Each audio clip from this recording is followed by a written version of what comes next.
Many people think that cursing is just a bunch of words, and that it's something casual, harmless, and a part of everyday life. But it's important to realize that the scripture reflects otherwise. The words we speak, um, it's not just anything. We need to be considerate about what we're releasing into this world and into our personal lives. So, one of the things we must ask ourselves is the words we speak on a day to day basis, are they producing life or death? Now, it's important to realize that the act of, using profanity is a form of corruption. And the Bible does not treat foul language as something that's neutral. When we look at Ephesians 4, verse 29, it talks about how we should not allow unwholesome talk to come out of our mouths, but that which is helpful for building others and according to their needs. Now, profanity doesn't relieve pressure, it spreads about corruption.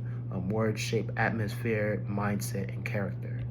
Now, God calls all believers to speak um, in such a way that builds and not tears down. Profanity also reveals the state of one's heart.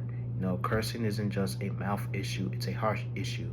In Matthew 12, verse 34, it talks about how out of the abundance of the heart, the mouth speaks. So, what that is revealing and reflecting to us is that what comes out of your mouth reflects what's going on internally, what's going on inside of you. Now, habitual profanity often signals anger, frustration, and emptiness.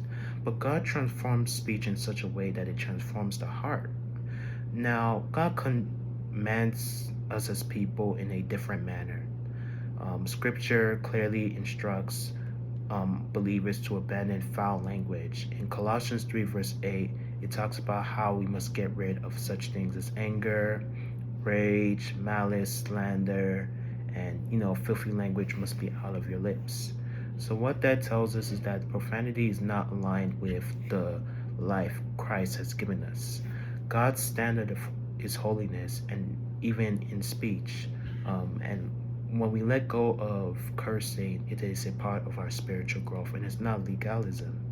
Now, it's important to realize to leave you guys with something is that when it comes to the way we speak and in our words, life and death are in our words.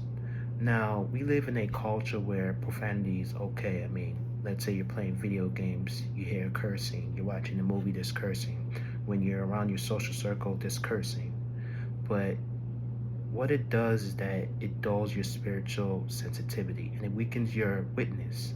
Now, God calls his people to speak in a different manner.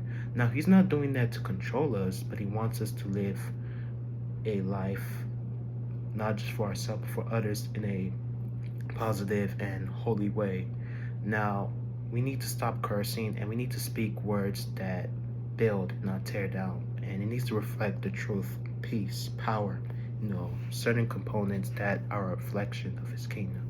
So that's a golden nugget to leave you guys. And I hope you learned something today. And, thank you guys for watching. And until we see each other again, bye bye for now.